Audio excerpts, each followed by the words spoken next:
3 days ago, Alex Eala and Rebeka Masarova were warming up together on the practice courts at Edgbaston Priory Club. They were doubles partners, hitting forehands side by side, laughing between points, sharing a water cooler during changeovers. Tomorrow morning, they walk onto the same grass and try to end each other's tournament. That particular cruelty belongs only to tennis, and this semi-final in Birmingham carries more weight than its WTA 125 classification suggests. Let me walk you through everything you need to know about watching this match and why it matters far beyond a mid-tier grass court event in the English Midlands. First, the practical information. The women's semi-finals at the 2026 Lexus Birmingham Open are scheduled for Saturday, June 6. Play begins at 10:30 a.m. local time in Birmingham, which is British summertime, meaning 5:30 a.m. Eastern for viewers in the United States. The venue is Centre Court at the Edgbaston Priory Club. For television viewers in the Americas, the match airs on T2, which is accessible through cable packages and streaming bundles. The most straightforward streaming option is Fubo, which carries the Tennis Channel family of networks and has been broadcasting the Birmingham Open throughout the week. But here is the option that most fans overlook: WDA Unlocked. This is the WTA's own platform, and registration is completely free. A free WTA Unlocked account grants access to live coverage of all WTA 125 events, including this tournament. You sign up on the WTE official website, login, and the Birmingham Open matches stream directly through their 125 live portal. No subscription fee, no paywall. The WTA made this decision to grow viewership at the 125 level, and it means that anyone with an internet connection can watch Eala and Masarova play tomorrow morning without paying a cent through entirely legitimate channels. Now, having established how you watch the match, let me tell you why you should. Alex Eala entered Birmingham as the top seed, ranked 37th in the world, and she has moved through this draw like someone who remembered a language she thought she had forgotten. Her first-round demolition of Priscilla Hahn's 6-0 6-2 was so clinically efficient that it barely registered as a contest. The second round against Russia's Alina Kureva provided slightly more resistance, a 6-2, 7-5 scoreline that required Eala to fight through a wobble in the second set after building a comfortable lead.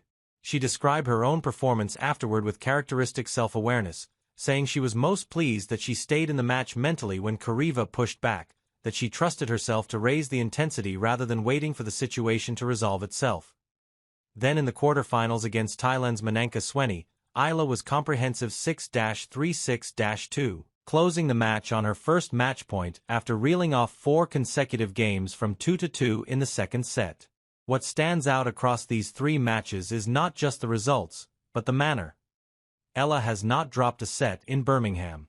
She arrived here stinging from a first-round exit at Roland Garros where Iva Jovic dismissed her on clay, and that defeat could have poisoned this week.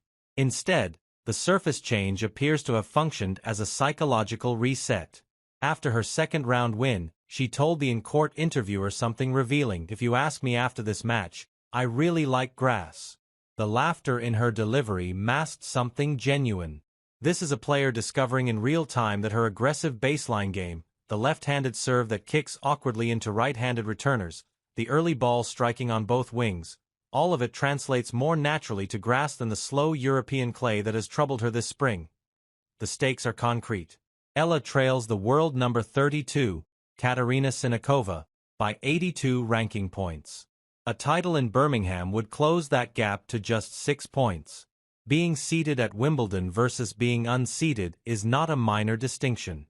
It means avoiding other seeds for 2 rounds. It means the difference between a manageable opening draw and potentially facing a top 20 player in the first match. Every round Eala wins here carries weight beyond the immediate prize money and brings her closer to what would be a career-defining protection at the All England club. Now consider the woman standing between Eala and the final. Rebeka Masarova stands 6 foot 1 inch tall, hits from the right side with a two-handed backhand, and brings a pedigree to this match that her current ranking of 132 dramatically undersells. She won the French Open junior title in 2016, defeating Amanda Anisimova in the final. She reached a WTA Tour final in Auckland in 2023, going up against Coco Gauff for the title. She has beaten Maria Sakkari, She has beaten Donna Vij twice at WTA 1000 events. She reached the third round of the Italian Open just last month, qualifying and then taking out 25th seed Leylah Fernandez in 3 sets before Jessica Pagula halted her with a double bagel.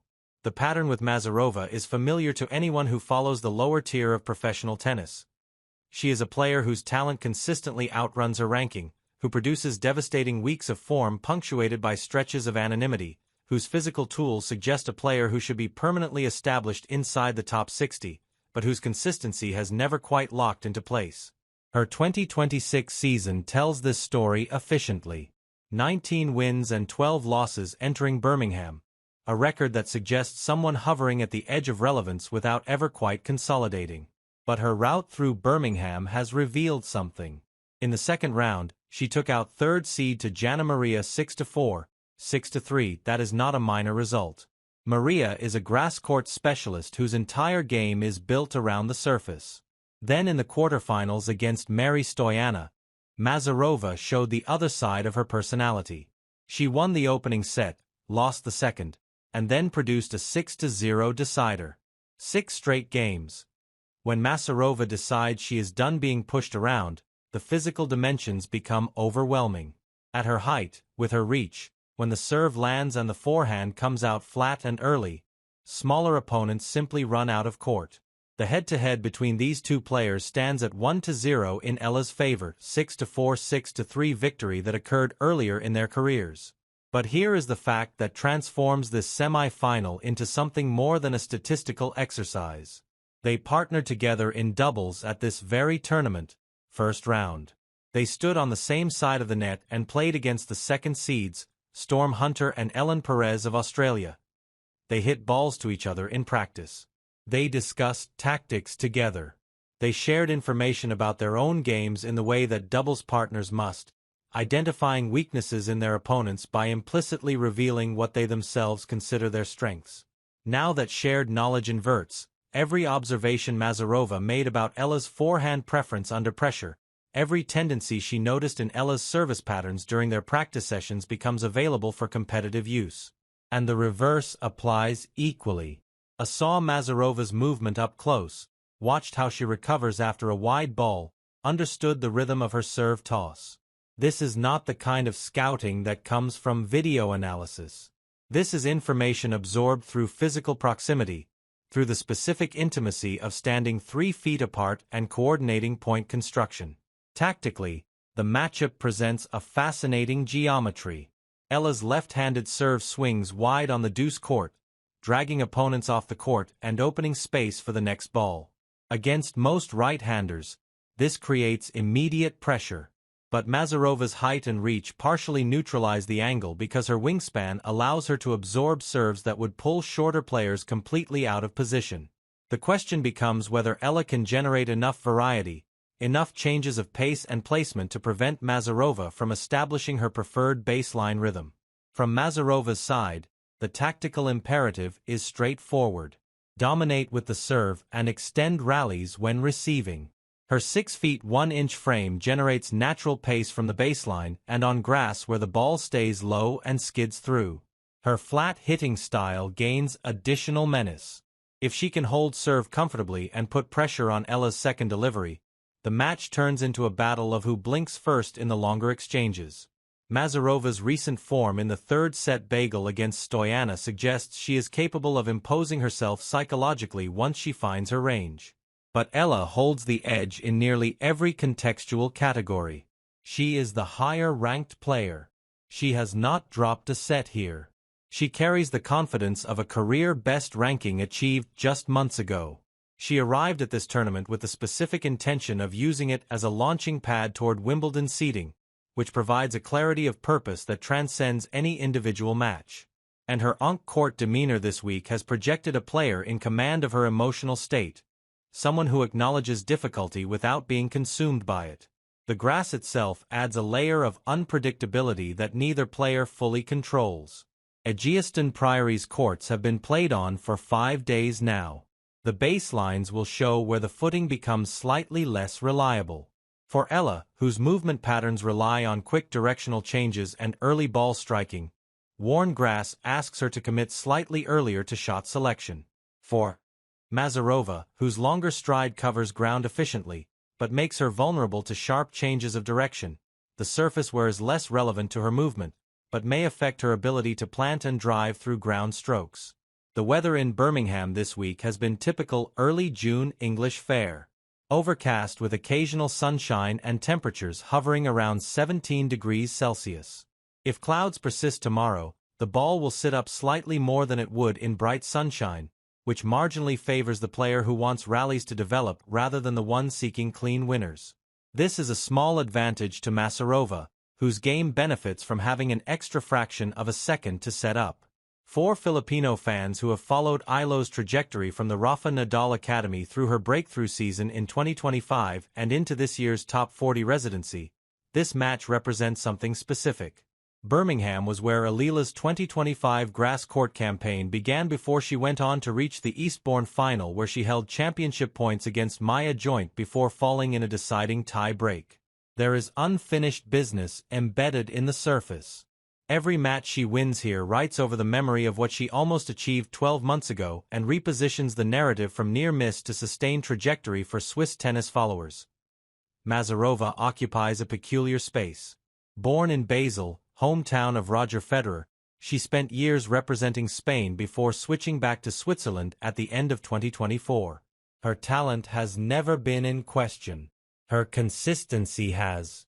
A run to the final here at a grass court event that feeds directly into the Wimbledon preparation window would represent exactly the kind of momentum that has historically eluded her at the moments when it mattered most.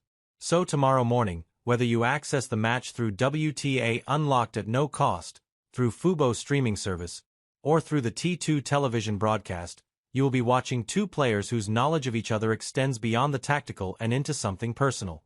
They practiced together this week. They competed together this week. And now one of them must ensure the other does not play on Sunday. The recommended approach for viewers in the United States is to set an alarm for 5:15 a.m. Eastern and open the WTA Unlocked stream. The platform is reliable, the coverage is professional, and you avoid the lag and compression issues that sometimes plague third-party aggregators. For viewers in the United Kingdom, gates open at 10 a.m. at Edgbaston Priory Club with play starting at 10:30, and attending in person remains an option given the accessibility of the venue and the quality of sightlines on center court. For viewers in the Philippines, where matches command significant attention, the match will fall in the early evening local time, making it accessible for after-work viewing through the same WTA Unlocked platform. This semi-final sits at the intersection of professional ambition, personal familiarity, and tactical intrigue. Eala wants Wimbledon seating. Masarova wants proof that her recent Italian Open breakthrough was not an anomaly. Both need to weaponize knowledge gained through partnership. The grass will be warm, the morning will be cool, and somewhere in the third or fourth game, when the scoreboard reveals whether this will be comfortable or contested, the actual nature of the match will declare itself. Be there when it does. The tools to watch are free and legitimate. The story is already written in everything that led both players to this particular morning on this particular court. All that remains is the playing of.